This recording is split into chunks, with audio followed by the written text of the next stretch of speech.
Shalom à tous, que l'Éternel Dieu vous bénisse, que l'Éternel Dieu vous garde. Bienvenue à cet enseignement sur Michée 3 et notamment sur l'iniquité, le mot avon en hébreu. Nous avons vu déjà au travers de ce chapitre 3 de Michée le jugement juste, la transgression, les péchés, 4 vidéos sur le péché. Ensuite, ici, les enseignements sur avon, sur l'iniquité. Nous sommes à la 4e vidéo sur le mot avon, donc c'est très important. Ce sont des enseignements de base. Écoutez-les, méditez-les, prenez le temps. C'est extrêmement important afin que l'Éternel Dieu, par son esprit, puisse nous former et nous façonner, afin que nous puissions avoir un meilleur jugement, un jugement juste devant lui, au travers de Yeshua Mashiach, celui qui est appelé le Christ, et par la puissance de l'Esprit de Dieu. C'est donc extrêmement important. Ces enseignements sont fondamentaux. C'est des enseignements de base. Vous pouvez donc y revenir, les réécouter, les méditer. Je ne reviendrai pas par la suite sur, en fin de compte, ces enseignements. J'y ferai référence, mais nous n'étudierons plus, en fin de compte, spécialement le péché, la transgression et les iniquités. On considérera cela comme acquis ou quasiment acquis. Remettons ces quelques instants à l'Éternel, notre Dieu, notre Père, si vous voulez bien. Père très saint, nous te rendons grâce dans le précieux nom de Yeshua, ton Fils bien-aimé. Nul n'est comme toi dans le ciel. Merci, Père. Oui, parce que tu nous as rachetés de nos péchés, de nos transgressions, de nos iniquités, afin que nous puissions être à toi, au travers du sang de l'agneau, que tu nous laves, que tu nous purifies, à la gloire de ton saint nom, que tu fasses de nous des hommes et des femmes debout sur la montagne de la sainteté, de ta sainteté, à la gloire de ton saint nom. Aide-nous, mon Dieu, mon Père, à te faire plaisir. Forme-nous, façonne-nous, à la gloire de ton saint nom. Nous voici, Seigneur, corps, âme et esprit devant toi.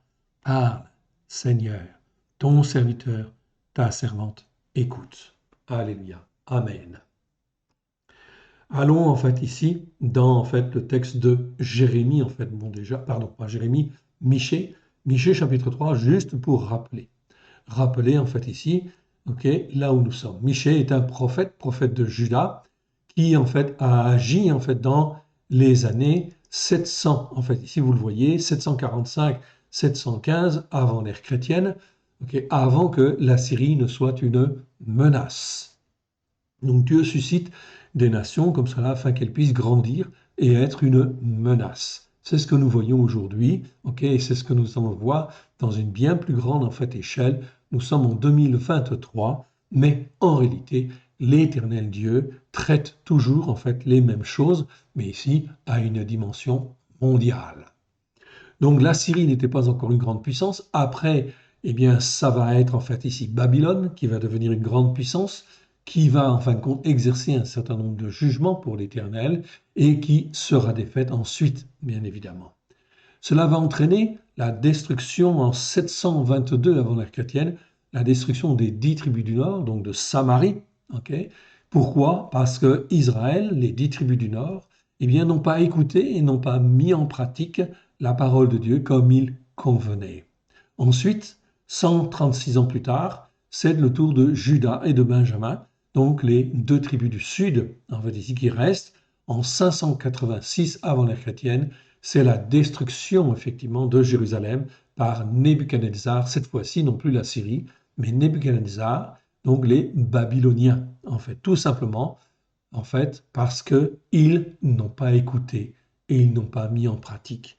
Dieu a laissé un reste, bien sûr, de ces nations, de ces tribus, effectivement, afin qu'ils puissent être renouvelés, fortifiés et qu'ils puissent s'attacher à l'Éternel Dieu. Donc, il va y avoir un grand réveil partout dans le monde de ceux qui appartiennent à l'Éternel Dieu, bien évidemment.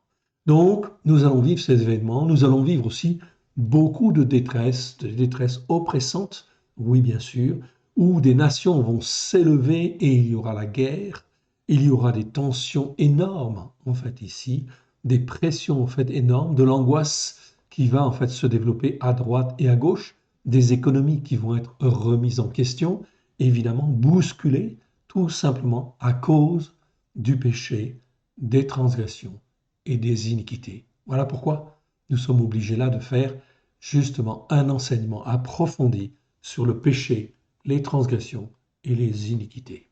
Amen. Donc nous allons aller en fait ici maintenant dans là où nous étions arrêtés la dernière fois, c'est-à-dire Amos chapitre 3, verset 2, en fait ici, si ma mémoire est bonne. Nous étions arrivés donc ici au mot en fait iniquité. Ici, c'est la 162e fois où nous voyons en fait le mot iniquité. Okay, en tout, il existe 230 fois. Donc nous voyons tous les versets de manière à bien comprendre ce que c'est que l'iniquité et que l'Esprit de Dieu puisse nous former, nous façonner sur l'iniquité. Je vous rappelle, Amos, c'est un prophète qui agissait dans les 10 tribus du Nord. Okay, Michée, que nous avons vu tout à l'heure, c'était un prophète de la même époque, mais qui en fait ici était un prophète de Juda. Donc ces prophètes sont des prophètes de Dieu, oui bien sûr, okay, et ils annoncent en fait ce que l'Éternel Dieu en fait veut dire en fait au peuple. Regardez ce que Amos dit dans ce chapitre 3. Écoutez cette parole de l'Éternel, que l'Éternel prononce contre vous, fils d'Israël, contre toute la famille que j'ai fait monter du pays de Misraïm. Cela veut dire quoi? Je les ai fait sortir de l'esclavage. Je les ai fait sortir à main étendue par Moshe, en fait, ici. Je les ai rachetés et je les ai, en fin de compte, ici, ok, rachetés et emmenés dans ma terre afin qu'ils puissent écouter et mettre en pratique la parole de Dieu. Est-ce qu'ils ont fait, accompli ce que l'Éternel Dieu voulait? La réponse est non. Oui, bien sûr, on le voit. Voilà pourquoi les jugements, en fait, arrivent sur, en fait, ici, les 10 tribus du Nord. Verset 2. L'Éternel dit, je vous ai choisi, vous seuls, parmi toutes les familles de la terre, c'est pourquoi je vous châtierai pour toutes vos iniquités. Mon frère, ma sœur, nous sommes aujourd'hui en 2023.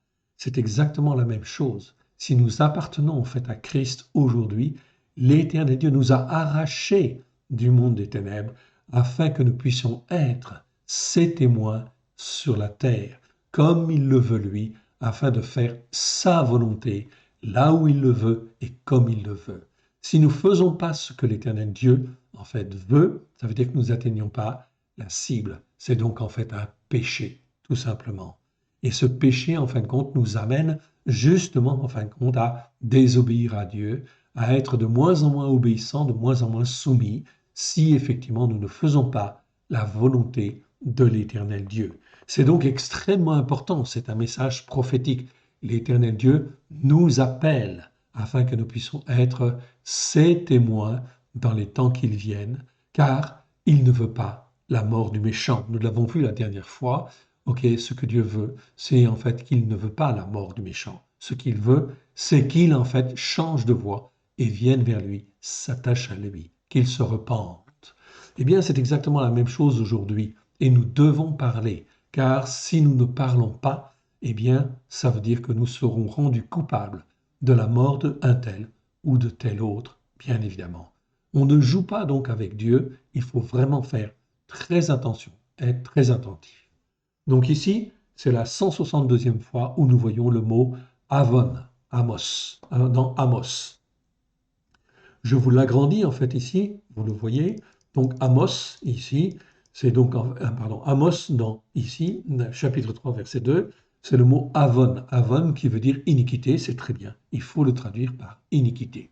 Dans les 230 fois, je crois qu'il y a une quarantaine de versets où le mot n'est pas bien traduit. Effectivement, c'est toujours iniquité. Iniquité, c'est quoi? Eh bien, c'est la conséquence des péchés, c'est la conséquence des transgressions, c'est aussi les malédictions, ce qu'on ne fait pas bien en fait ici, même si on a respecté les commandements, si on ne l'a pas fait bien comme Dieu le veut, ça veut dire qu'il y a de l'iniquité, des choses injustes quelque part, qui sont là dans nos cœurs, dans nos vies, et qui nous empêchent d'accomplir avec grâce et vérité la parole de Dieu. Les iniquités, c'est aussi les malédictions, bien évidemment, ça fait partie des iniquités. Les nôtres, bien sûr, celles qui sont dues à nos péchés, nos transgressions, nos manquements, nos faiblesses, nos doutes, nos erreurs, mais aussi celles de nos pères, car l'iniquité est transmise de génération en génération. Cela est valable pour tout le monde. Voilà pourquoi nous devons en fait nettoyer nos âmes. Donc le mot iniquité, c'est un mot en fait relativement général. Tout ce qui n'est pas bien devant Dieu, en fait ici, c'est de l'iniquité, tout simplement. Dans ce que nous avons dit, dans ce que nous avons fait, dans ce que nous pensons, en fait aussi, toutes ces choses-là, c'est de l'iniquité. Avon. Iniquité, c'est quelque part des choses qui ne sont pas justes devant Dieu, bien évidemment. Ok. Mais on traduira toujours ce mot-là par iniquité, car il y a un autre mot pour le mot injuste ou injustice, tout simplement. Ok, on réduit en fait ici, vous avez compris, donc nous sommes à la 162e fois où nous rencontrons ce mot-là. Allons en fait ensuite au verset suivant, regardons ce qu'il en est. Ok, et nous arrivons en fin de compte ici toujours dans Michée, pardon, cette fois-ci, Michée chapitre 7, verset en fait 18, en fait ici on va lire 18, 19 et même 20.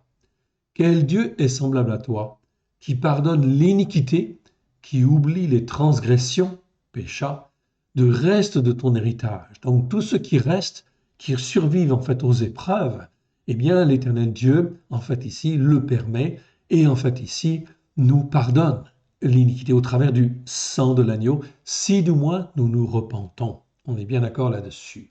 Il faut se repentir, reconnaître ses péchés, ses transgressions et ses iniquités devant l'Éternel.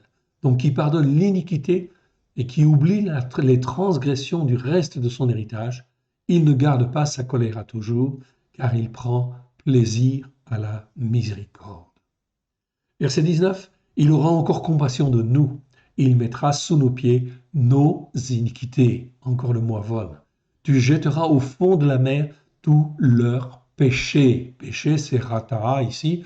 Nous avons vu effectivement donc le mot en fait ici au travers de 4 vidéos d'enseignement que je vous encourage à regarder et à re-regarder en fait encore. Verset 20. Tu témoigneras de la vérité à Jacob, de la bonté de la bonté à Abraham, comme tu l'as juré à nos pères au jour d'autrefois. L'Éternel Dieu est un Dieu miséricordieux. Il veut pardonner. Dès lors qu'il y a en fait de la repentance, dès lors qu'il y a un sentiment en fait ici qui fait que on veut revenir à l'Éternel et on veut demander pardon.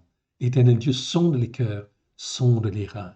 Voilà pourquoi il convient d'être humble devant l'Éternel, afin de ne pas se tromper. Oui, bien sûr. Et qu'il puisse nous aider. On continue. On arrive dans Zacharie chapitre 3, maintenant verset 4. L'ange prenant la parole, ok, donc on va reprendre à partir du verset 3. Or, Yehoshua, ok, était couvert de vêtements sales, et il se tenait debout devant l'ange. L'ange, prenant la parole, dit à ceux qui étaient devant lui, ôtez-lui les vêtements sales. Puis il dit à Yehoshua, vois, je t'enlève ton iniquité, je te revêts d'habits de fête. Mon frère, ma sœur, nous sommes tous revêtus de vêtements sales, c'est-à-dire d'iniquité. Voilà pourquoi il convient, nous tous, je dis bien nous tous, de se repentir de nos iniquités. Même David s'est repenti de ses iniquités. Même le prophète Yeshayahu et Ésaïe s'est repenti de son iniquité. Pourtant, c'étaient des hommes qui étaient droits, en fin de compte, devant l'Éternel. Ok. Et effectivement, donc l'iniquité, ce sont nos erreurs, en fait, aussi. Ok. Tout ce qui est dû à nos erreurs, qui n'est pas juste devant Dieu, quelque part, c'est de l'iniquité. Voilà pourquoi il faut garder un cœur humble devant l'Éternel. Verset 5, je dis qu'on mette sur sa tête un turban pur, et ils mirent un turban pur sur sa tête et lui mirent des vêtements. L'ange de l'Éternel était là. Okay. Donc ça, c'est extrêmement important. L'Éternel Dieu met sur nous, sur notre tête, un turban pur, tout simplement pour laver nos pensées, laver notre manière de raisonner, afin que nous puissions apprendre à être dans un raisonnement juste devant lui. Okay. Et te revêt d'habits de fête, bien sûr, de la gloire, en fin de compte, de l'Éternel. Et Yeshua, bien sûr, n'a-t-il pas dit, Seigneur, je leur ai donné ma gloire, afin que cela même soit un comme nous sommes un, à la gloire de ton Saint-Nom. Oui, donc, au travers de Yeshua, l'Éternel Dieu veut nous revêtir de vêtements de gloire. C'est donc extrêmement important à comprendre. On ne joue pas avec l'Éternel. Verset 9, chapitre 3 de Zacharie. Ok, verset 9. Car voici, pour ce qui est de la pierre que j'ai placée devant Yehoshua, il y a 7 yeux sur cette seule pierre. Voici, je graverai moi-même ce qui doit y être gravé. Déclaration de l'Éternel des armées. J'enlèverai l'iniquité de ce pays en un jour, c'est-à-dire au travers du sacrifice de Yeshua. Oui, bien sûr, tout simplement. Voilà pourquoi nous devons apprendre à marcher par la foi, bien sûr, et dans un jugement juste devant l'Éternel. C'est deux choses très importantes. Apprendre à marcher par la foi, okay, au travers de Christ Yeshua, et dans un jugement juste. C'est un apprentissage. Cela s'apprend. On n'acquiert pas ça du jour au lendemain. Ça s'apprend en écoutant la parole de Dieu, en la méditant, en la pratiquant, évidemment. Okay. Plus je rentre dans l'obéissance et la soumission, plus l'Éternel Dieu, par la puissance de son esprit, eh bien, nous lave, nous purifie et nous sanctifie. Zacharie, maintenant on passe dans Malachie. Malachie chapitre 2. Ok. Chapitre 2, verset 6. Regardez bien ce qui est écrit ici. C'est extrêmement important. Donc, Malachie chapitre 2. Donc là, c'est Malachie chapitre 2, verset 6. Ok. Vous le voyez, en fait, ici, je vous le montre à l'écran. La Torah de la vérité était dans sa bouche, et l'iniquité flagrante qui perdure, c'est le mot avla, en fait, ici. Nous ne l'avons pas vu encore, nous le verrons, en fait, ici. C'est le mot avla. Avla, ça veut dire iniquité, mais c'est une iniquité flagrante qui perdure. C'est-à-dire qu'on n'est pas dans l'obéissance à la parole de Dieu et on ne fait pas les fêtes de l'Éternel, par exemple. Et si je perdure, en fin de compte, dans cette iniquité, ok, eh bien, ça veut dire que ça va devenir une iniquité flagrante qui perdure. Et là, ça devient grave, quelque part. La Torah de la vérité était dans sa bouche, et l'iniquité flagrante qui perdure ne s'est point trouvée sur ses lèvres. Il a marché avec moi dans le shalom et dans la droiture. Il a détourné de l'iniquité beaucoup d'hommes. Très important. Car les lèvres du sacrificateur doivent garder la connaissance. Mon frère, ma sœur, nous sommes appelés, au travers de Christ Yeshua, à être des sacrificateurs selon effectivement l'alliance nouvelle, au travers de Christ Yeshua. C'est-à-dire des hommes et des femmes qui disent ce qui est bien, ce qui est mal, et qui permettent en fait aux autres d'accéder à cette connaissance spirituelle. Car les lèvres du sacrificateur doivent garder la connaissance, et c'est à sa bouche que l'on demande la Torah, parce qu'il est un envoyé de l'Éternel des armées. C'est donc extrêmement important de bien comprendre cela. La Torah, bien sûr, les enseignements de la Torah sont la vérité. On le rappelle en fait ici, et Yeshua nous le rappelle, oui bien sûr. Dans le chapitre 5, en fait ici, du 5, verset 17, Matthieu chapitre 5, verset 17, il dit bien « ta Torah est la vérité ». Alors bien sûr, vous ne trouverez pas en fin de compte ce verset dans les traductions françaises aujourd'hui, non, parce que la théologie du remplacement est passée par là et a modifié les textes. Or, si vous voulez bien le vérifier, nous avons en fait retraduit le Nouveau Testament, ça s'appelle la Torah accomplie, et là on voit bien, dans Matthieu chapitre 5, verset 17, Yeshua dit « ta Torah est la vérité ». Ok, donc elle n'est pas à remettre en question, oui bien sûr, parce que par la puissance de l'Esprit de Dieu, l'Éternel Dieu nous forme sur ce qui est bien et sur ce qui est mal. Verset 8, continuons juste un petit peu. Mais vous vous êtes écartés de la voie, vous avez fait de la Torah une occasion de chute pour beaucoup, vous avez violé l'alliance de Lévi, dit l'Éternel des armées. Voilà donc qui est très important. Les théologies de remplacement, donc de l'Église catholique, des églises protestantes, des églises évangéliques, eh bien c'est exactement ça. Vous vous êtes écartés de la Torah, vous avez fait de la Torah une occasion de chute pour beaucoup, vous avez violé l'alliance de Lévi, dit l'Éternel des armées. Et moi, je vous rendrai, verset 9, je vous rendrai méprisable et vil aux yeux de tout le peuple, parce que vous n'avez pas gardé mes voies et que vous avez égard à l'apparence des personnes quand vous interprétez la Torah. C'est donc extrêmement important de bien comprendre que l'Éternel Dieu, en fait, ici, au niveau prophétique, en 2023, l'Éternel va secouer les nations à droite et à gauche, afin que les hommes et les femmes puissent se rendre compte que on a enseigné des choses fausses dans nos églises. Oui, bien sûr. On a parlé de Christ, oui, mais d'un Christ chrétien, d'un Christ catholique, ou d'un Christ protestant, ou d'un Christ en fait évangélique. Non, Christ, il est hébreu. Et il a la Torah dans le cœur. Okay, et les enseignements de la Torah dans son esprit. Et il nous enseigne cela avec grâce et vérité. C'est donc très important, en fait, le message de Christ. Oui, bien sûr, avec grâce et vérité, évidemment. Donc, il faut le retrouver, ce message. Voilà pourquoi nous existons. Nous sommes là pour témoigner justement de la Torah, pleine de grâce et de vérité, au travers de Yeshua Mashiach, celui qui est appelé le Christ. C'est la voie de la vérité, évidemment. Tout le monde peut le tester, tout le monde peut le voir, tout le monde peut le sonder, tout le monde peut écouter, tout le monde peut mettre en pratique, bien évidemment. Ok, c'est sur cela qu'il faut venir, évidemment. On continue, on arrive maintenant dans le psaume, psaume 18, verset 22 ou 23 selon effectivement les versions. Toutes ces ordonnances ont été devant moi, et je ne me suis point écarté de ses règles. J'ai été intègre envers lui, je me suis tenu en garde contre mon iniquité. Okay? Donc l'iniquité, c'est tout ce qui vient aussi de la tradition des hommes, qui n'est pas conforme en fin de compte à la Torah, aux enseignements de la Torah. Ce sont des malédictions qui, là, sont entraînées sur tous ceux qui vivent en fin de compte sur ces choses-là, sur ces bases-là. Ça veut dire qu'il y a de l'iniquité, oui, dans nos cœurs et dans nos vies. Donc on ne le voit pas toujours bien, en fait, ici, comme il convient, mais c'est bien ça, en réalité. Okay? L'iniquité, ce sont des malédictions, ce sont des choses qui ne sont pas justes devant Dieu et que l'on a acceptées ou tacitement, en fait, acceptées. Ça veut dire que nous sommes dans l'iniquité. Voilà pourquoi nous devons tous nous repentir.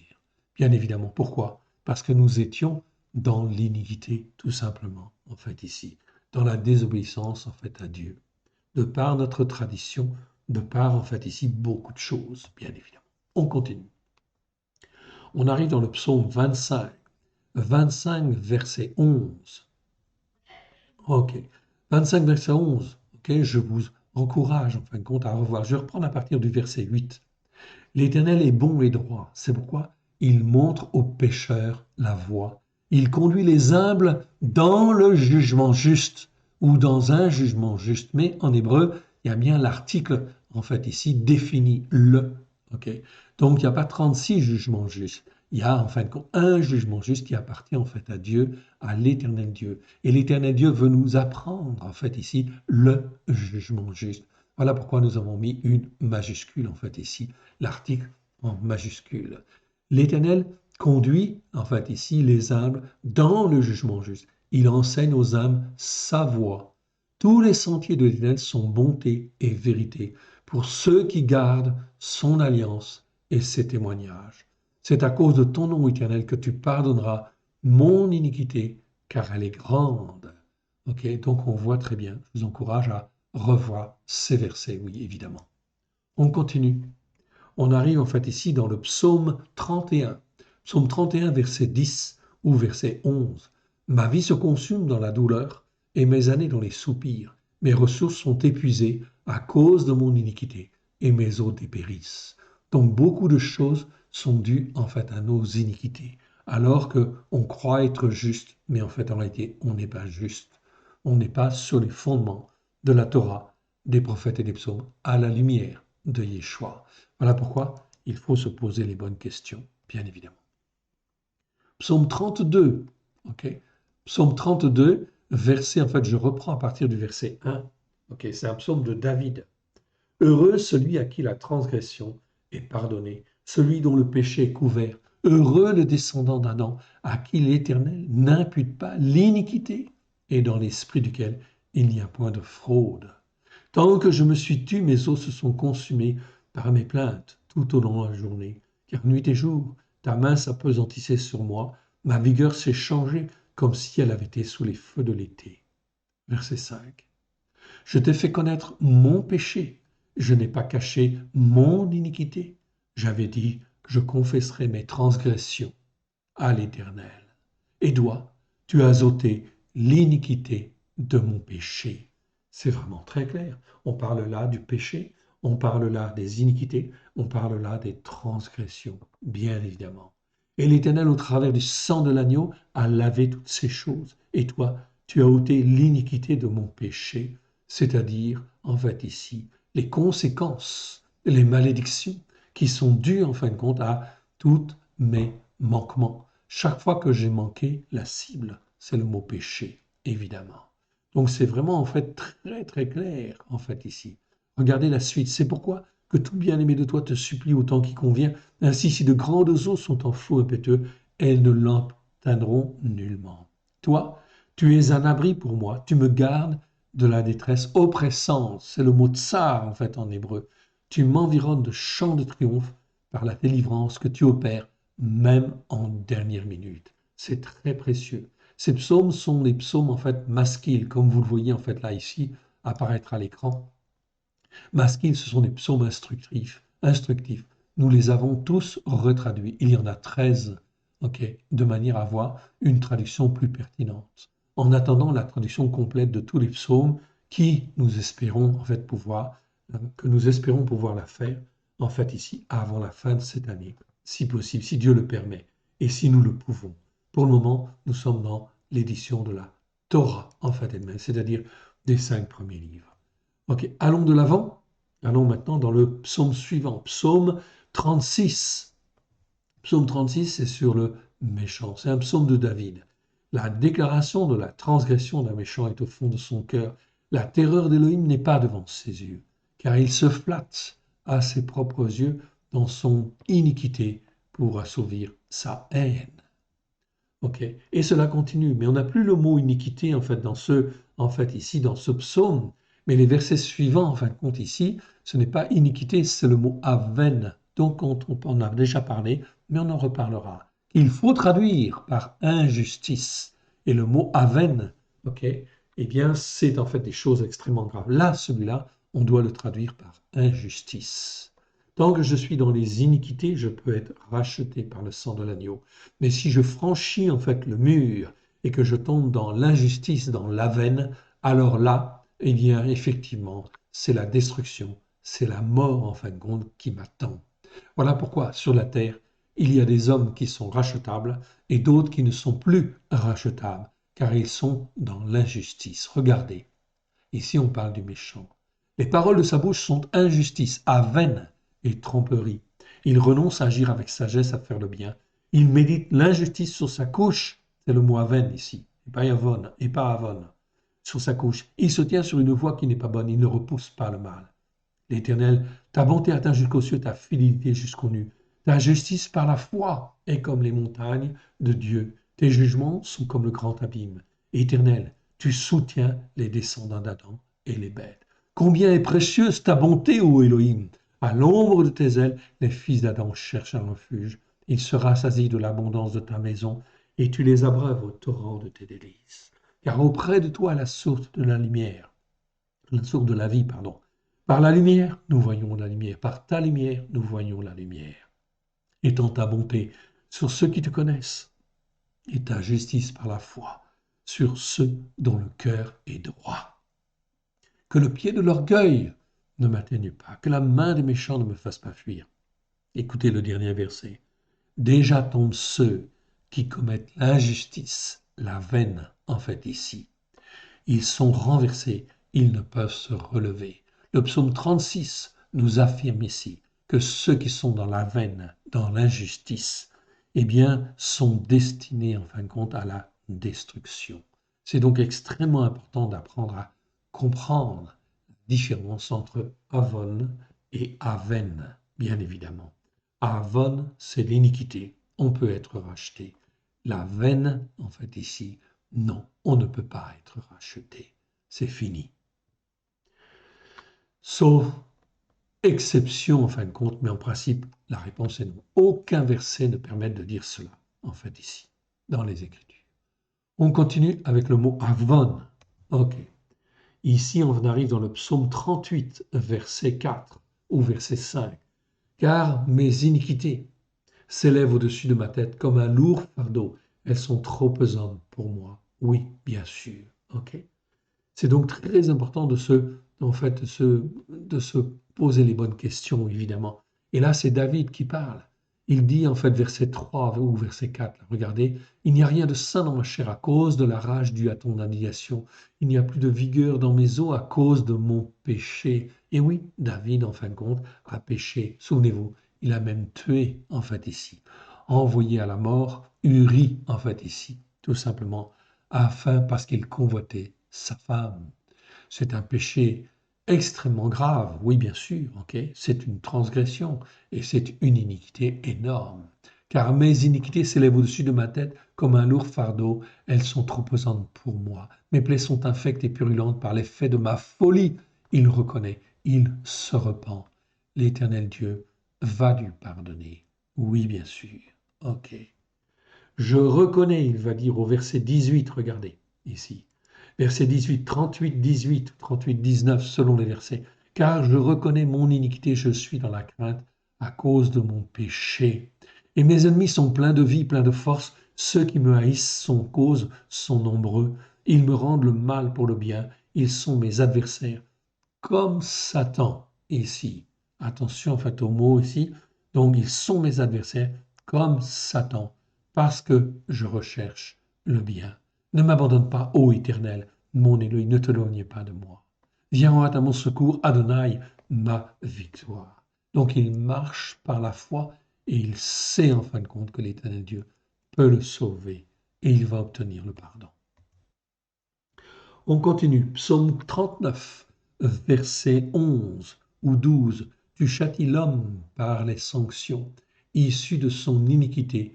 Tu détruis comme la teigne ce qu'il a de plus cher. Oui, tout descendant d'Adam est un souffle devant l'Éternel. Ok, très important. Psaume 40, verset 13 ou verset 12 selon les versions. Car des maux sans nom m'environnent, mes iniquités m'atteignent, et je ne puis en supporter la vue. Ils sont plus nombreux que les cheveux de ma tête, et mon cœur m'abandonne. Oui, bien souvent on parle du péché. Les gens, les chrétiens ou la plupart des croyants, ont une certaine notion du péché, mais c'est une notion du péché qui nous vient en fin de compte des catholiques, des protestants, des évangéliques, donc qui est faussée. Les transgressions, la plupart des croyants ne savent pas ce que c'est. Dès que je désobéis, en fait, à un commandement de Dieu, dès qu'il y a un peu d'orgueil dans mon cœur, en fait, ici, ok, pour dire non, en fait, à Dieu, à un de ses commandements, ce n'est plus seulement un péché, c'est une transgression. La transgression souligne l'aspect de l'orgueil, en fait, ici, dans le cœur de l'homme, qui ne veut pas plier le genou pour faire les commandements de Dieu. Par contre, si je dis, par exemple, en fait, ici, non, je ne veux plus faire, en fin de compte, les fêtes de l'Éternel parce que, en fait, ici, je n'ai plus besoin au travers de Christ Yeshua, ça veut dire quoi? Il y a de l'orgueil. Il y a de l'orgueil dans mon cœur. Ce n'est plus seulement un péché, c'est une transgression. Je transgresse l'Écriture. Pourquoi? Parce que je sais, c'est écrit, en fait, et c'est bien écrit, effectivement. Or, toute la parole de Dieu est la vérité. Ça va entraîner quoi? Des conséquences. Et ces conséquences, ce sont des iniquités, c'est-à-dire des malédictions, ou toutes sortes de choses qui vont faire que ma vie, en fait, ici, va être un enfer. Je vais rencontrer des tas de difficultés à cause des iniquités qui pèsent sur ma tête. Et la plupart des croyants ne savent pas ce que c'est qu'en fait l'iniquité. L'iniquité, c'est la conséquence, bien sûr, de toutes nos erreurs, de tous nos péchés, nos transgressions, nos erreurs, nos manquements, mais aussi, en fait, ici, les péchés, les transgressions, les iniquités de nos pères, les manquements, les faiblesses, les erreurs de nos pères, oui, jusqu'à au moins la troisième et quatrième génération. Voilà pourquoi beaucoup de choses pèsent sur notre vie et nous devons apprendre à nettoyer toutes ces choses-là. Oui, bien sûr, à être dans l'humilité et l'obéissance à la parole de Dieu. Psaume 49, verset 5 ou verset 6. Pourquoi craindrais-je au jour du malheur, lorsque l'iniquité de mes adversaires m'enveloppe, en fait, ici. Ok. Donc, ici, c'est quoi? Eh bien, c'est un psaume, en fin de compte, de Corée, en fait, ici. Oui. Corée qui s'était révolté dans le désert. Oui. Et les fils de Corée s'étaient révoltés avec lui. Mais les fils de Corée n'ont pas suivi leur père. Ils se sont repentis et ils ont été des hommes zélés, en fait, pour l'Éternel. Oui, bien sûr. Ok. Et là, on parle de l'iniquité. Lorsque l'iniquité de mes adversaires m'enveloppe. Ok. Psaume 51, verset 2 ou verset 4, selon les versets. Lave-moi complètement de mon iniquité et purifie-moi de mon péché. Verset suivant, verset 5 ou verset 3, selon les versions. Car je reconnais mes transgressions et mon péché est constamment devant moi. Je continue. J'ai péché contre toi seul et j'ai fait ce qui est mal à tes yeux, en sorte que tu seras juste dans ta sentence, sans reproche dans le jugement que tu vas rendre. Voici, je suis né dans l'iniquité et ma mère m'a conçu dans un état d'offense, mais tu veux que la vérité soit scellée dans les profondeurs de notre être. Fais donc pénétrer la sagesse au-dedans de moi. Purifie-moi avec l'hysope et je serai pur. Lave-moi et je serai plus blanc que la neige. Annonce-moi l'allégresse et la joie, et les eaux que tu as brisées se réjouiront. Détourne ton regard de mes offenses. Ok, efface toutes mes iniquités. En fait, ici, dit David à l'Éternel. Élohim, crée en moi un cœur pur, renouvelle en moi un esprit fermement établi. Ne me rejette pas loin de ta face, ne me retire pas l'esprit de ta sainteté. Rends-moi la joie de ton salut et qu'un esprit noble me soutienne. J'enseignerai tes voies à ceux qui les transgressent et les pécheurs reviendront à toi. Okay. Élohim, Élohim de ma victoire, délivre-moi du sang versé et ma langue célébrera ta justice par la foi. C'est donc extrêmement important. Le psaume 51, c'est un psaume en fin de compte extrêmement important, fondamental. Oui, bien sûr. Ok. Donc sur la repentance. On continue et on arrive maintenant au psaume 59, verset 4 ou verset 5. Sans que l'on puisse m'imputer mon iniquité, il court, il se prépare, réveille-toi, viens à ma rencontre et regarde. On reprend à partir du verset précédent, 4 ou verset 3. Car voici, ils sont aux aguets pour m'enlever l'âme. Ok. Donc ça, c'est un psaume en fin de compte de David. Oui. On reprend à partir du verset 2. Mon Élohim, délivre-moi de mes ennemis, protège-moi contre mes adversaires, délivre-moi de l'injustice. Ici, ce n'est pas des malfaiteurs, c'est de l'injustice, de la veine, et sauve-moi des hommes de sang. Car voici, ils sont aux aguets pour m'enlever l'âme. Okay. Des hommes violents complotent contre moi sans que je sois dans la transgression ni dans le péché, sans que l'on puisse m'imputer une iniquité. Ils courent, ils se préparent. Réveille-toi, viens à ma rencontre et regarde. En fait, ici. Donc, David intercède, prie, il appelle son Dieu à la rescousse. Et l'Éternel Dieu va, en fin de compte, ici, le garder. Nous pouvons avoir des méchants qui s'élèvent autour de nous, même sans raison. Oui, bien sûr. Alors, il convient d'apprendre à marcher. Oui, bien sûr. Et dans un jugement juste. Très important. Marcher par la foi, dans la justice par la foi. Okay. Et dans un jugement juste. C'est ce que l'Éternel Dieu veut nous apprendre. Voilà pourquoi il permet des épreuves. Oui. Psaume 65, verset 3 ou verset 4. Les iniquités m'accablent, tu pardonneras nos transgressions. Heureux celui que tu choisis et que tu admets en ta présence, pour qu'il habite dans tes parvis. Nous nous rassasierons du bonheur de ta maison et de ton saint temple. Amen. C'est donc très très important. Ok, très important. Donc ça c'est le psaume 65. C'est aussi un psaume de David. Ok. Psaume 65. On était au psaume 65, je reviens au psaume 65. Ok, donc psaume, en fait ici, okay, 65, attendez, j'y reviens. Voilà, j'y reviens, ok. Donc psaume 65, voilà, c'est ça. Donc on était là. On continue Et on arrive en fait dans le psaume 78, ok, au verset 20, pardon, psaume 69, pardon, psaume 69, verset 27 ou 28. Ajoute des iniquités à leurs iniquités. Donc là, c'est toujours David qui parle. Ok, je vérifie en fait compte, bien sûr, juste un petit instant. Oui, bien sûr, c'est David qui parle. Ok, donc c'est David qui parle et il dit en fait ici par rapport à ses ennemis, ok, que leur demeure soit dévastée, qu'il n'y ait plus d'habitants dans leur tente, car ils persécutent celui que tu frappes. Ok, ils racontent les souffrances de ceux que tu blesses. Ajoute des iniquités à leurs iniquités et n'aie point part à la justice par la foi, qu'il soit effacé du livre de vie, qu'il ne soit point inscrit avec le juste, avec les justes. C'est donc très important de voir comment David prie en fait ici, bien évidemment, pour se protéger en fin de compte de ses ennemis. Oui, bien sûr. Donc, très important d'apprendre. Je vous laisse découvrir en fait ici le psaume. Nous allons maintenant dans le psaume 78 et nous allons au verset 38. Psaume 78, verset 38. Mais lui est miséricordieux, il couvre l'iniquité et ne détruit point. Il laisse souvent se détourner sa colère, il laisse souvent se détourner sa colère et il ne livre pas à toute sa fureur. Il ne se livre pas à toute sa fureur. Ok. On reprend à partir du verset 35. Il ne se souvenait que Elohim était leur rocher et que le Elyon, celui qui est le Très-Haut, était leur Rédempteur. Mais ils le trompaient de leur bouche et de leur langue, ils lui manquaient. Leur cœur n'était pas sincère envers lui, et ils ne furent pas fidèles à son alliance. Mais lui est miséricordieux. Il couvre l'iniquité et ne détruit point. Il laisse souvent se détourner sa colère, et il ne se livre pas à toujours à sa fureur.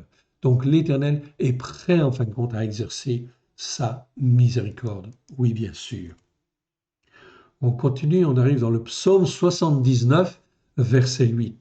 Ne te souviens pas de nos iniquités passées, que tes compassions viennent en hâte au-devant de nous, car nous sommes bien malheureux. Secours-nous, Elohim, de notre salut, pour la gloire de ton nom. Délivre-nous et pardonne nos péchés à cause de ton nom, en fait, ici. C'est donc très important. On voit ici, en fait, ici, qu'on intercède et on parle, en fin de compte, ici, à Dieu de nos péchés, de nos transgressions et de nos iniquités. Mais très souvent, on parle des iniquités au sens en fait général, en fin de compte du terme. Psaume 85, verset 2 ou verset 3. Tu as pardonné l'iniquité de ton peuple, tu as couvert tous ses péchés. Okay. Tu as retiré tout ton courroux, tu es revenu de l'ardeur consumante de ta colère. Rétablis-nous, Éternel, rétablis-nous, Elohim de notre salut, cesse ton indignation contre nous, en fait, ici. Donc ici, là, on parle encore de l'iniquité. On continue. On arrive maintenant dans le psaume 89, verset 32. 89, verset 32 ou verset 33. Je châtierai avec le bâton leur transgression et par des coups leur iniquité. Okay. Verset précédent, verset 32 ou 31, on va dire ici, s'ils violent mes règles, okay, et s'ils ne gardent point mes commandements, je châtierai avec le bâton leur transgression et par des coups leur iniquité. Mais je ne retirerai point ma bonté, je ne trahirai pas ma fidélité. Je ne violerai point mon alliance, je ne changerai point ce qui est sorti de mes lèvres. Une seule fois j'ai juré par ma sainteté, est-ce que je tromperai David? Donc ici, on voit bien effectivement que l'Éternel nous rappelle à revenir sur lui. Le verset précédent que je n'ai pas lu ici, c'est le verset 31 ou verset 30. Mais si ses fils abandonnent ma Torah et ne marchent pas selon ses ordonnances, s'ils violent mes règles, s'ils ne gardent point mes commandements, on voit bien ici que la référence, c'est bien la Torah, les enseignements de la Torah. Ok, c'est donc vraiment très clair. Le mot en hébreu, c'est bien Torah ici. Ok, donc ne nous trompons pas, évidemment. Psaume 90, verset 8. Tu mets devant toi nos iniquités et à la lumière de ta face nos fautes cachées. Tous nos jours disparaissent par ton courroux. Nous voyons nos années s'évanouir comme un son. Les jours de nos années s'élèvent à 70 ans et pour les plus robustes à 80 ans, et l'orgueil qu'ils en tirent n'est que peine et injustice, car ils passent vite et nous nous envolons. Ici, dans ce psaume 90, verset 10, l'Éternel Dieu montre que nos jours, les jours de l'homme, d'une manière générale, c'est 70 à 80 ans, oui bien sûr. Donc si un homme meurt beaucoup plus tôt, ça veut dire quoi? Il y a des malédictions, il y a des iniquités qui ont pesé sur lui, ok, ou ses propres iniquités, ou les iniquités de ses pères, en fait ici, de ses pères et mères. Donc là, c'est très important de bien comprendre ça. On continue, on va dans le psaume 103. 103, verset 3. Okay. C'est lui qui pardonne toutes tes iniquités, qui guérit toutes tes maladies. C'est lui qui délivre ta vie de la fausse, qui te couronne de bonté et de miséricorde. C'est lui qui rassasie de bien ta vieillesse, qui te fait rajeunir comme l'aigle. Éternel, rends la justice par la foi. Okay. Rends la justice par la foi. Il exerce le jugement juste envers tous les opprimés. Il a manifesté ses voies à Moshé, ses œuvres aux fils d'Israël. L'Éternel est miséricordieux et compatissant, lent à la colère et riche en bonté. Il ne conteste pas sans cesse, il ne garde pas sa colère à toujours. Il ne nous traite pas selon nos péchés, il ne nous punit pas selon nos iniquités. Mais autant les cieux sont élevés au-dessus de la terre, autant sa bonté est grande pour ceux qui le craignent. Autant l'Orient est éloigné de l'Occident, autant il éloigne de nous nos transgressions. Donc on voit un père qui aime en fait ici ses enfants, qui a compassion de ses enfants, afin en fin de compte de les garder, okay, et de les retenir jusqu'à ce qu'ils se repentent, oui bien sûr, pour revenir à lui, et là il va agir par la puissance de son esprit. On continue, on arrive dans le psaume 106, verset 43. Plusieurs fois il les délivra, mais ils se montrèrent rebelles par leurs desseins. Ils devinrent malheureux par leur iniquité. Ils devinrent malheureux par leur iniquité. Il vit la détresse qui les oppressait lorsqu'il entendit leurs supplications. Il se souvint en leur faveur de son alliance. Il eut pitié alors, selon sa grande bonté. Il excita pour eux la compassion de ceux qui les retenaient captifs. Sauve-nous, Éternel, notre Élohim, et rassemble-nous du milieu des nations, afin que nous célébrions le nom de ta sainteté et que nous mettions notre gloire à te louer. Béni soit l'Éternel, l'Élohim d'Israël, d'éternité en éternité, et que tout le peuple dise Amen, Alléluia. On voit donc en fait ici, on parle de la détresse oppressante, la détresse qui les oppressait, c'est le mot tsar qu'on a déjà vu tout à l'heure, qu'ils entendit lorsqu'il entendit leurs supplications. Donc les détresses sont faites pour que les hommes puissent se repentir et se tourner vers lui, en fait ici. Donc, regardez bien verset 43, plusieurs fois il les délivra, mais ils se montrèrent rebelles à leur dessein. Ils devinrent malheureux par leur iniquité, c'est-à-dire en fait leur manque de repentance aussi quelque part. Psaume 107, verset 17.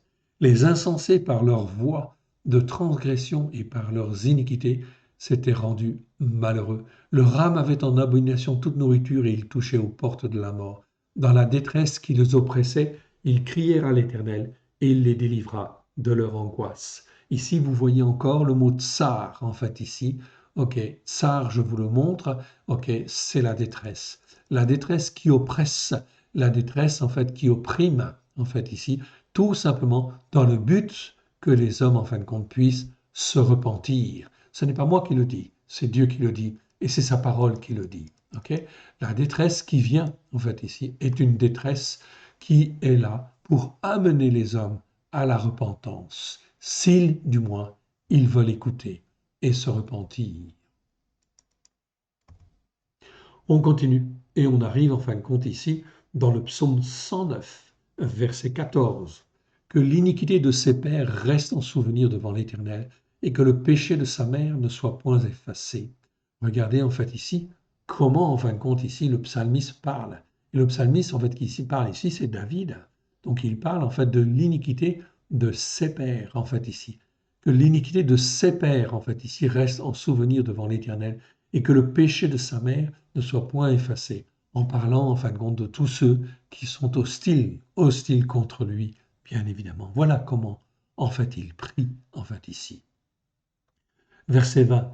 Tel soit de la part de l'Éternel le salaire de ceux qui agissent comme Satan, en fait, ici, et de ceux qui parlent méchamment contre moi, en fait, ici. Donc, je vous encourage à lire tout le psaume. Oui, bien sûr, il n'y a pas, en fait, ici, se contenter de un verset. Il faut approfondir. C'est ceux qui se comportent mal, comme Satan. Ceux-là sont des serviteurs de Satan, oui bien sûr, et ils oppressent, et en fin de compte, ils exercent une pression extraordinaire sur les fils et les filles de Dieu. Cela existe sur la terre. Tout le monde, il n'est pas beau, tout le monde, il n'est pas gentil. Ok? Il faut le savoir. Voilà pourquoi il convient, en fin de compte, d'avoir un jugement juste afin d'apprendre à discerner ceux qui travaillent pour Dieu et ceux qui travaillent pour Satan. Ok. Là, on le voit bien, en fait, ici. Ok. On continue. Psaume 130, verset, en fait, ici 3. Si tu gardais le souvenir des iniquités, ô Yah, Adonai, qui pourrait subsister? Mais le pardon se trouve auprès de toi afin qu'on te craigne. J'espère en l'Éternel, mon âme espère et j'attends sa promesse. Mon âme compte sur Adonai plus que les gardes ne comptent sur le matin, que les gardes ne comptent sur le matin. Israël, mets ton espoir en l'Éternel, car la miséricorde est auprès de l'Éternel et la rédemption est auprès de lui en abondance. Car c'est lui qui rachète par une rançon Israël de toutes ses iniquités. Donc là, on voit deux fois dans ce psaume 130 le mot iniquité. C'est donc vraiment très très important. Et là, en fait, le mot iniquité, ça nous parle en fin de compte de toutes les conséquences des péchés et des transgressions qui peuvent être des malédictions, oui bien sûr, que nous sommes infligés quelque part par nos transgressions, par nos péchés, ok, ou en fin de compte les péchés en fait, et les transgressions de nos pères et mères qui pèsent en fin de compte sur nous. Tout cela fait partie des iniquités qu'il faut nettoyer, qu'il faut laver. Sinon, on se rend malheureux en fait ici. On peut vivre des choses vraiment très difficiles, ok, à cause en fin de compte de nos iniquités et les iniquités de nos pères. Donc très important à nettoyer. Psaume 130. Là, on arrive dans Job. On a fini les psaumes. Et on arrive dans Job. Job chapitre 7, en fait, ici. 7, verset 21. Que ne pardonneras-tu ma transgression et que n'oublies-tu mon iniquité, car je vais me coucher dans la poussière. Tu me chercheras et je ne serai plus. Nous sommes là au début de Job. En fait, ici, il ne comprend pas pourquoi, en fin de compte, il est frappé comme cela. Ok. Pourtant, c'est un homme juste et intègre. On dit ça, en fait, au premier chapitre, dans les premiers versets. Alors Job est frappé et là, il est déstabilisé. En fait, il ne comprend pas pourquoi, en fin de compte, il est frappé. Alors il dit, que ne pardonneras-tu ma transgression? Que n'oublies-tu mon iniquité? Ok, ici. Donc vous voyez le mot pécha ici, dans ce verset, est traduit dans une version par péché. Non, c'est pécha, c'est transgression. Or, en fin de compte, il n'y a pas de transgression chez Job. Job, il n'est pas orgueilleux en aucune manière. Ok. Donc là, il utilise quand même ce terme-là, au cas, en fin de compte, où quelque chose lui aurait échappé. Que ne pardonnes-tu ma transgression et ne m'oublies-tu et que n'oublies-tu mon iniquité, car je vais me coucher dans la poussière. Ok. Regardons en fin de compte ce qui se passe ensuite chez Job. Là, on est dans le chapitre 10, en fait, ici. Ok. Dans le chapitre 10, c'est toujours Job qui parle. Pour que tu recherches mon iniquité, que tu t'inquiètes de mon péché. Il va parler au verset 14. Si je pêche, tu m'observes, tu ne pardonneras pas mon iniquité. Donc ici, en fait, Job se croit assailli par Dieu sans cause, en fait, ici. Ok. Il se croit. Donc il se pose en fin de compte des questions. Ok. C'est normal. Ok. On continue et on arrive dans Job 11. Ok.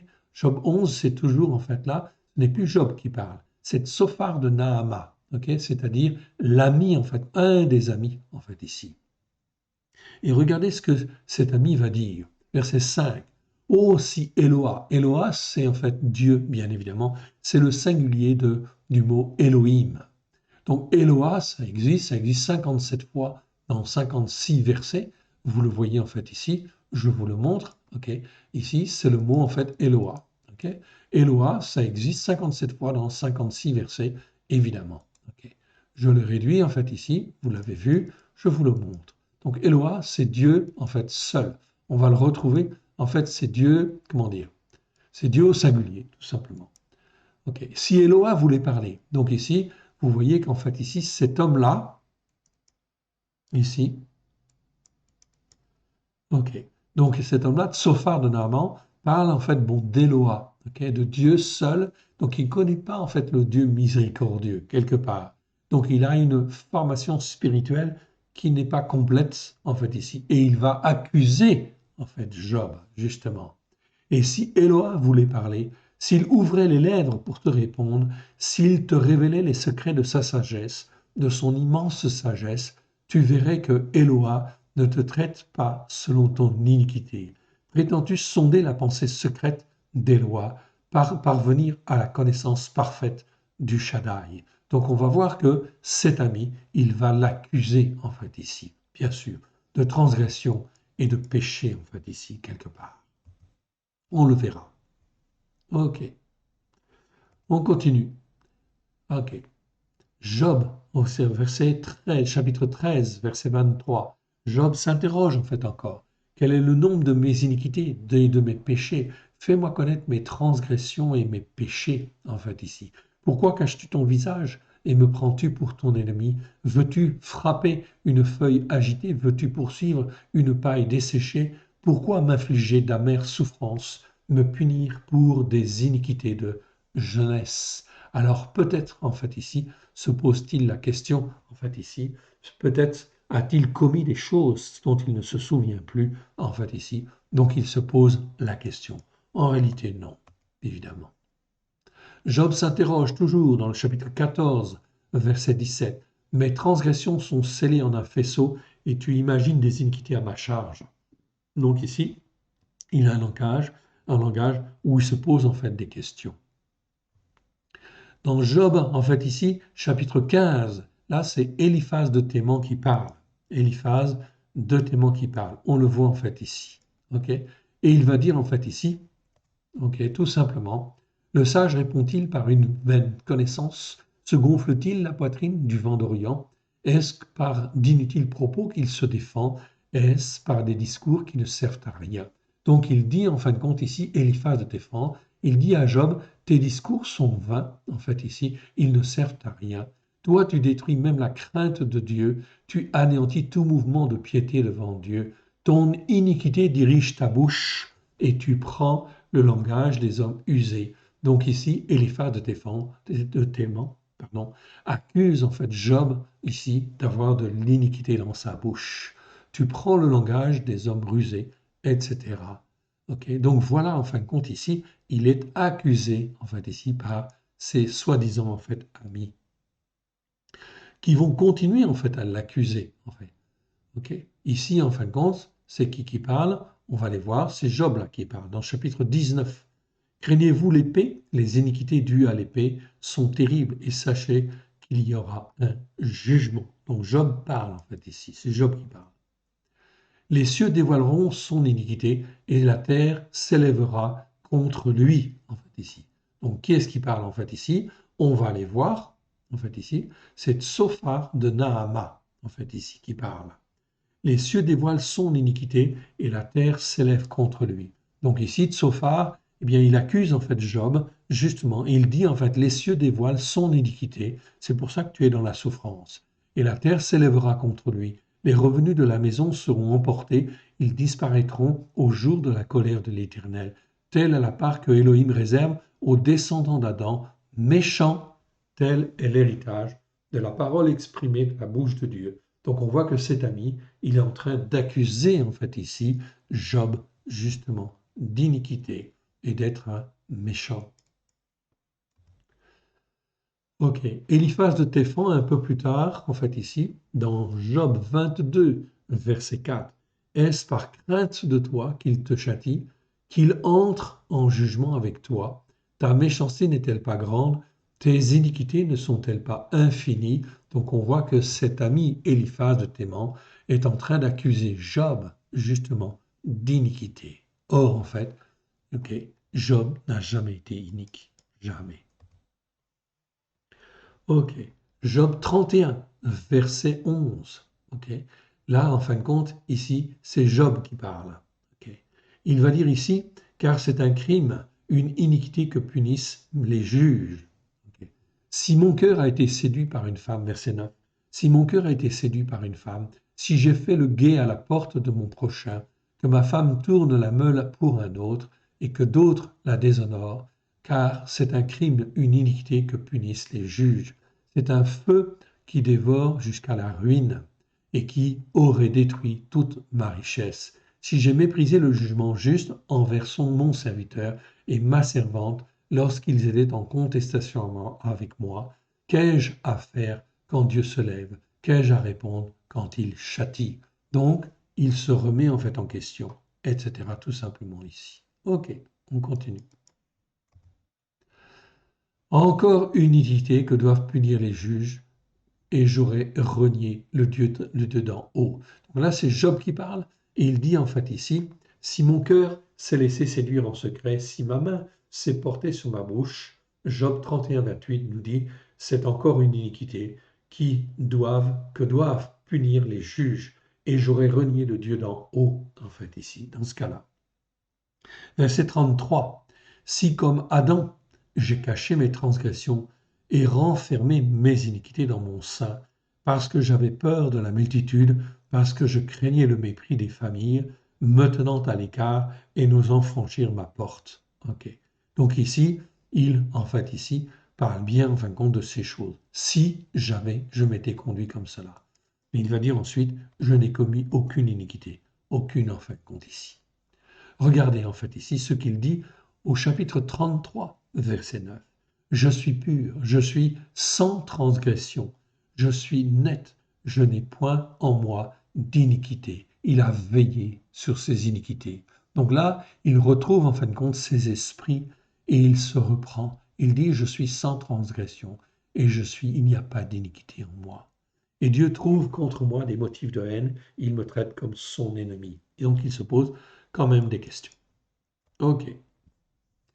Le méchant est pris dans ses propres iniquités. Donc là, ça c'est Proverbe. Proverbe chapitre 5, verset 22. Le méchant est pris dans ses propres iniquités. Okay. Il est saisi par les liens de son péché. Il mourra faute d'instruction et il chancellera par l'excès de sa folie. Voilà pourquoi il est très important de se poser les questions sur les iniquités et de confesser nos iniquités, oui bien sûr, devant l'Éternel. C'est-à-dire chaque fois qu'on n'a pas eu un raisonnement juste devant lui, eh bien il faut se confesser. On était dans l'iniquité, quelque part, qui sont en fin de compte des conséquences des péchés, des transgressions, encore je le rappelle, en fait ici, soit de nous-mêmes, soit de nos pères. On continue. On arrive dans Proverbe 16, verset 6. Proverbe 16, verset 6 nous dit, par la bonté et la vérité, on expie l'iniquité, et par la crainte de l'Éternel, on se détourne du mal. Okay, donc là, on a bien effectivement un mode opératoire.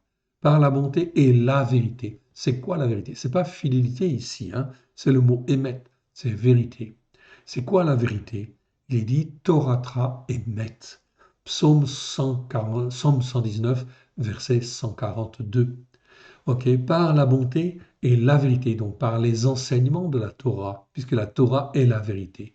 On expie l'iniquité et par la crainte de l'Éternel, on se détourne du mal. Eh bien, les enseignements de la Torah vont nous apprendre à avoir un jugement juste. Et ça, c'est très important devant l'Éternel. On expie l'iniquité, c'est-à-dire on rejette l'iniquité. Ok, Lamentation chapitre 2, verset 14. Lamentation 2, verset 14. Tes prophètes ont eu peur, ont eu pour toi des visions vaines et fausses. Ils n'ont pas mis à nu ton iniquité, afin de détourner de toi la captivité. Ils t'ont donné des oracles de mensonges et des choses qui détournent. Donc vous voyez ici, ils n'ont pas mis à nu ton iniquité. Donc il y a eu des faux prophètes, bien sûr. Donc Jérémie parle ici. il y a eu des faux prophètes. Et ces faux prophètes t'ont emmené dans des faux raisonnements, donc dans l'iniquité. Ils n'ont pas mis à nu l'iniquité, en fin de compte, des uns et des autres. Résultat des courses, ils ont continué, en fait, sur leur mauvaise voie. Et voilà pourquoi les jugements sont venus. Ils t'ont donné des oracles de mensonges et des choses qui détournent, en fait, ici. OK? Donc on voit très très bien ici l'iniquité, ce n'est pas des choses justes, tout simplement. OK. Donc c'est très important à comprendre. OK, Lamentation chapitre 4, verset 6. L'iniquité de la fille de mon peuple, et non pas le châtiment, là c'est traduit dans la seconde par châtiment, non. C'est l'iniquité de la fille de mon peuple est plus grande que le péché de Sodome, détruite en un instant sans que personne ait porté la main sur elle. C'est donc très important. On voit ici, on va dire que l'iniquité peut être plus importante que le péché. Que le péché de Sodome, en fait, ici. L'iniquité de la fille de mon peuple. Parce que la fille de mon peuple, elle écoutait, en fait, en partie la Torah. Ils faisaient les fêtes de l'Éternel, mais leur cœur n'était pas là. Ils étaient dans la désobéissance. Ils ne portaient pas le fruit que l'Éternel Dieu veut. Donc, quand je ne porte pas le fruit que l'Éternel Dieu veut, résultat des courses, ça veut dire que je suis dans l'iniquité. Des faux raisonnements, en fait, ici, sont là, m'empêchent de raisonner correctement. Résultat des courses, eh bien, je vais commettre d'autres péchés, d'autres transgressions. Mais je suis quelque part dans l'iniquité. Je ne porte pas les bons fruits. On continue. Et on arrive en fait toujours dans Lamentation chapitre 4, mais là on est au verset 13. Voilà le fruit des péchés de ces prophètes, des iniquités de ces sacrificateurs qui ont répandu dans son sein le sang des justes. Reprenons à partir du verset en fait 11. L'Éternel a épuisé son gourou, il a répandu la fureur de sa colère, il a allumé dans Sion un feu qui en dévore les fondements. Verset 12. Les rois de la terre n'auraient pas cru, aucun habitant du monde n'aurait cru que l'oppresseur, que l'ennemi entrerait dans les portes de Yerushalayim. Ok, c'était impossible. Verset 13. Voilà le fruit de quoi? Des péchés de ces prophètes, des iniquités de ces sacrificateurs qui ont répandu dans son sein le sang du juste. Ok, on continue. Et on arrive au verset 22. Lamentation, chapitre 4, verset 22. Fille de Sion, ton iniquité est expiée. Il ne t'enverra plus en captivité. Fille d'Édom, il châtira ton iniquité. Il mettra tes péchés à découvert. Regardez ce que l'Éternel Dieu dit à Sion. Sion, c'est en fin de compte ici tous ceux qui appartiennent à Dieu au travers de Christ Yeshua et qui sont sur les racines hébraïques de la foi. L'Éternel Dieu dit au travers du sang de l'agneau, j'ai lavé tes péchés, j'ai lavé tes transgressions, j'ai lavé tes iniquités. Fille de Sion, ton iniquité est expiée. Par contre, pour en fin de compte l'étranger, la fille d'Édom, il châtira qui ne se repent pas, qui n'est pas sur la montagne de Sion. Eh bien, effectivement, il châtira ton iniquité, il mettra tes péchés à découvert. Cela parle de toutes les nations ici. Édom, c'est toutes les nations. On continue et on arrive dans Lamentation chapitre 5, verset 7. Nos pères ont péché, ils ne sont plus, et c'est nous qui portons leur iniquité. Donc là, on voit bien effectivement la conséquence des péchés. Nos pères ont péché, ils ne sont plus, c'est nous qui portons leur iniquité. Des esclaves dominent sur nous et personne ne nous délivre de leurs mains. Tout ça est dû à l'iniquité. Nous cherchons notre pain au péril de notre âme devant l'épée du désert. Notre peau est brûlante comme un four par l'ardeur de la faim. Ils ont déshonoré les femmes dans Sion, les vierges dans les villes de Yehuda, etc., etc. Tout cela, les conséquences, c'est les conséquences des péchés, des transgressions, des iniquités. Les détresses qui viennent, mon frère, ma sœur, sont les conséquences des péchés, des transgressions, en fait ici, des nations, oui bien sûr, du peuple de Dieu, mais aussi, en fin de compte, des nations, oui. Ok. C'est donc très important de bien comprendre cela. Voilà pourquoi il convient de s'attacher à l'Éternel Dieu et de rester attaché d'une manière ferme.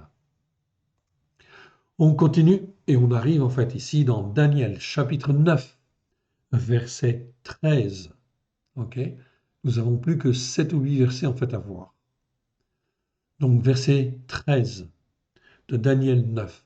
Car cela est écrit dans la Torah de Moshe, tout ce malheur est venu sur nous. Ok? Tout ce malheur, pas cette calamité. Donc on va corriger en fait ici. Il n'y a pas de féminin en fait ici. Ok. Donc verset 13 en fait ici. Car cela est écrit dans la Torah de Moshe, tout ce malheur est venu sur nous et nous n'avons pas imploré l'Éternel, notre Elohim. Nous ne nous sommes pas détournés de nos iniquités. Nous n'avons pas été attentifs à la vérité. L'Éternel a veillé sur ce malheur, en fait, ici.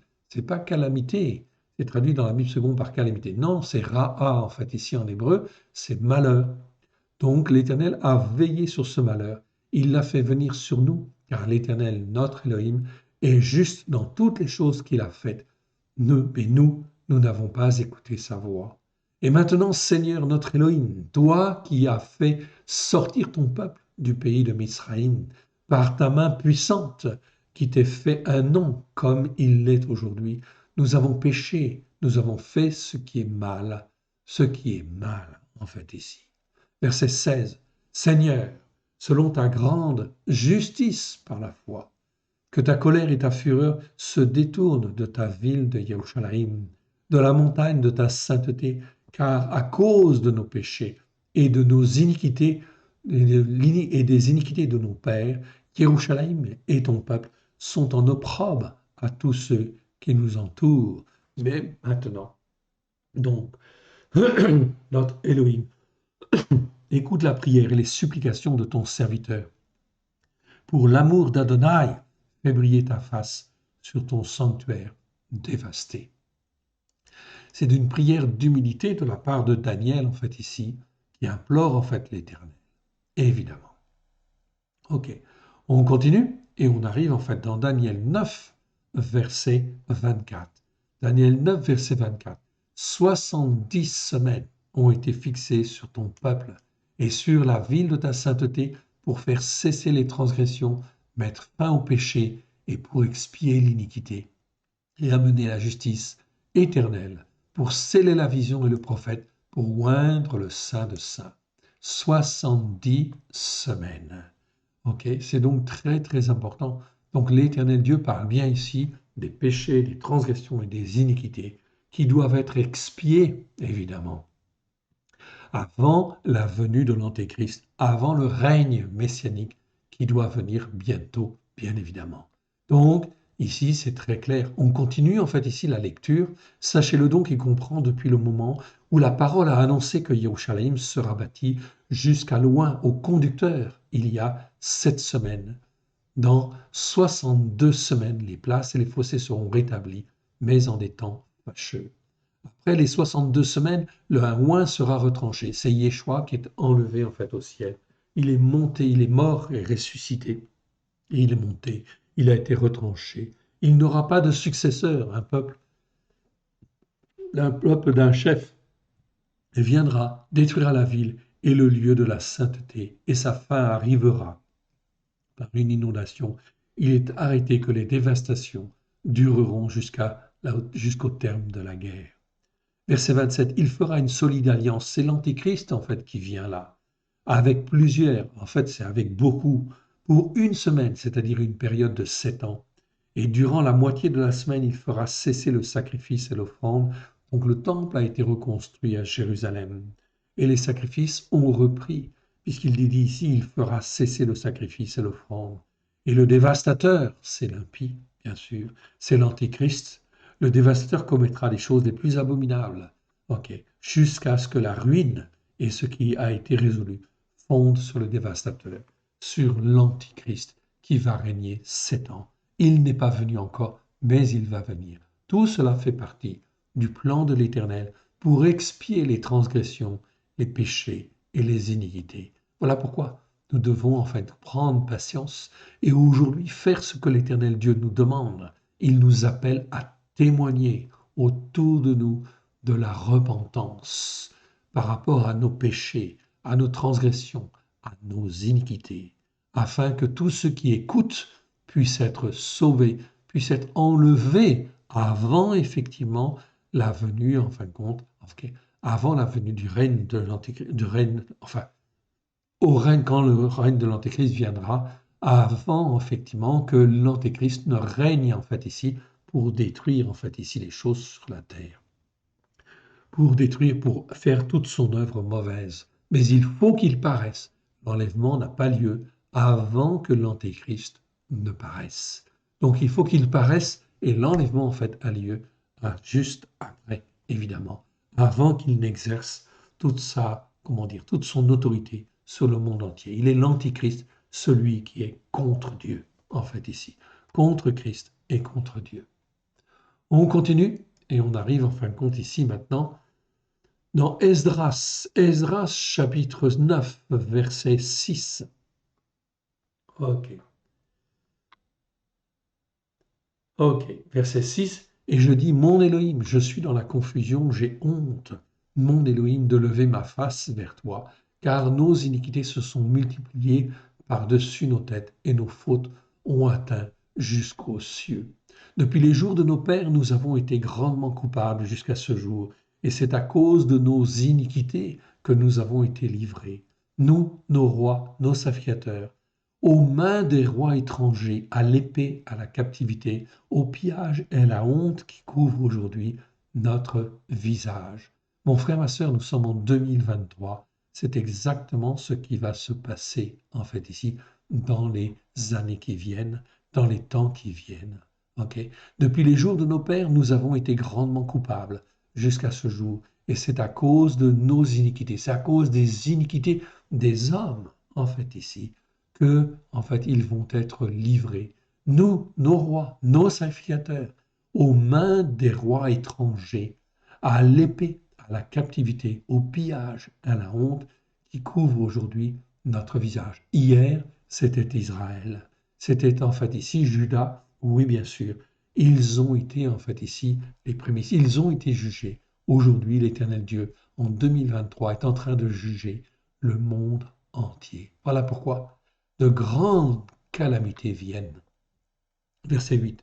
Et cependant l'Éternel notre Élohim vient de nous faire grâce en nous laissant des réchappés, en nous accordant un abri dans le lieu de sa sainteté, l'Éternel Elohim, afin d'éclaircir nos yeux et de nous donner un peu de vie au milieu de notre servitude.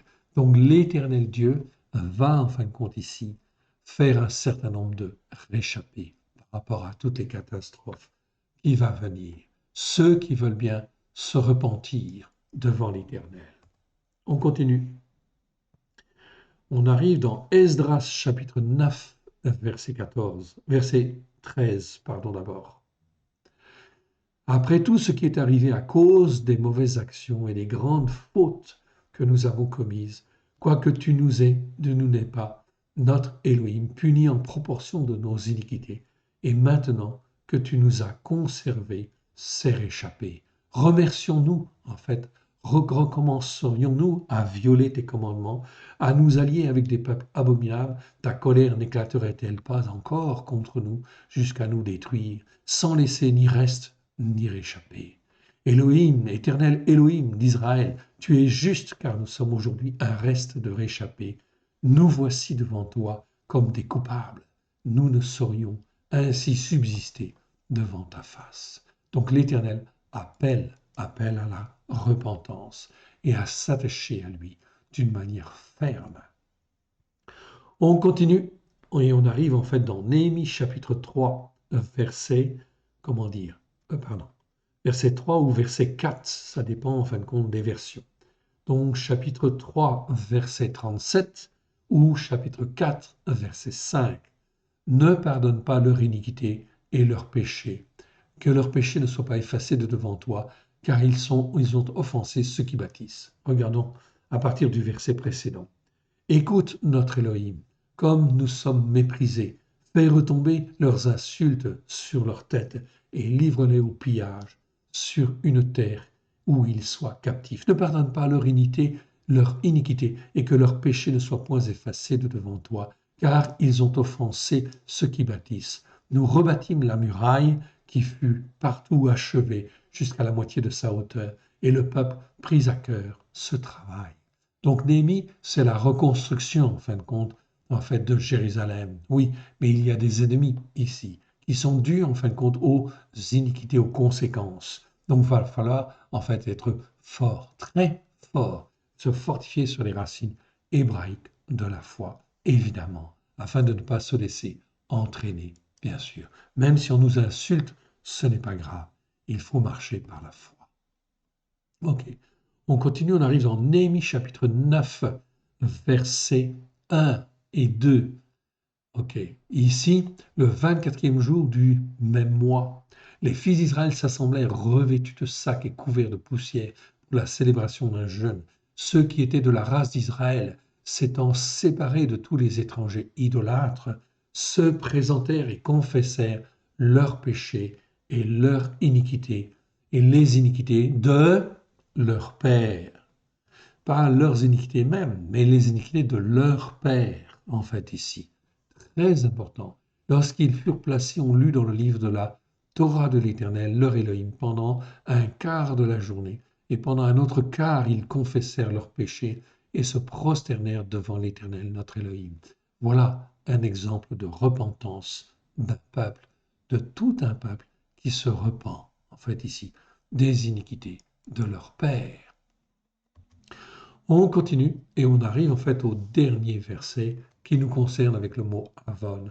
Nous allons dans 1 Chronique, chapitre 21, verset 8.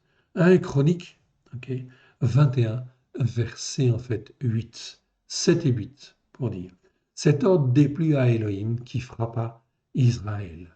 Donc ici, David avait pris effectivement un ordre, avait fait donner un ordre de recensement et cela n'a pas plu en fait ici à l'Éternel. Et David dit à Élohim, j'ai commis un péché en faisant cela. Maintenant daigne pardonner l'iniquité de ton serviteur, car j'ai complètement agi en insensé. L'Éternel adressa ainsi la parole à Gad. Gad, c'est un prophète, le prophète de David. Okay, on peut dire le voyant de David, mais voyant, ça fait un peu, en fait, ici, c'est pas forcément le bon terme, en fait, ici. Okay, voyant, ça fait un peu occulte. Okay. L'Éternel adressa ainsi la parole à Gad, le prophète de David. Va dire à David, ainsi parle l'Éternel, je te propose 3 fléaux, choisis-en un et je t'en frapperai. Gad alla vers David et lui dit, ainsi parle l'Éternel, accepte ou 3 années de famine, ou 3 mois pendant lesquels tu seras détruit par tes oppresseurs, et atteint par l'épée de tes ennemis, ou 3 jours pendant lesquels l'épée de l'Éternel et la peste seront dans le pays, et l'ange de l'Éternel portera la destruction dans tout le territoire d'Israël. Vois maintenant ce que je dois répondre à celui qui m'envoie. David, répondit Agad, je suis dans une grande angoisse. Oh, que je tombe entre les mains de l'Éternel, car ses compassions sont immenses, mais que je ne tombe pas entre les mains des descendants d'Adam. Alors, en fait, ici, l'Éternel envoya la peste. L'Éternel envoya la peste en Israël, et il tomba 70 000 hommes d'Israël. 70 000 hommes sont morts à cause, en fin de compte, de l'iniquité de David. Elohim envoya un ange à Jérusalem pour la détruire, et comme il la détruisait, l'Éternel regarda et se repentit de ce mal. Il dit à l'ange qui détruisait, assez, retire maintenant ta main. L'ange de l'Éternel se tenait près de l'aire d'Odnan, le Jébusien. David leva les yeux et dit à l'ange, et vit l'ange de l'Éternel se tenant entre la terre et le ciel et ayant à la main son épée nue, tournée contre Jérusalem. Alors David et les anciens, couverts de sacs, tombèrent sur leur visage. Et David dit à Élohim, n'est-ce pas moi qui ai ordonné le dénombrement du peuple? C'est moi qui ai péché et qui ai fait le mal. Mais ces brebis qu'ont-elles fait? Ô Éternel, mon Élohim, que ta main soit donc sur moi et sur la maison de mon père, et qu'elle ne fasse point une plaie parmi ton peuple. Ok. C'est donc très important, oui, évidemment, de comprendre que l'Éternel, en fait, soit béni. Ok. Alléluia. Gloire à toi. Merci Seigneur. Alléluia. Oh, alléluia.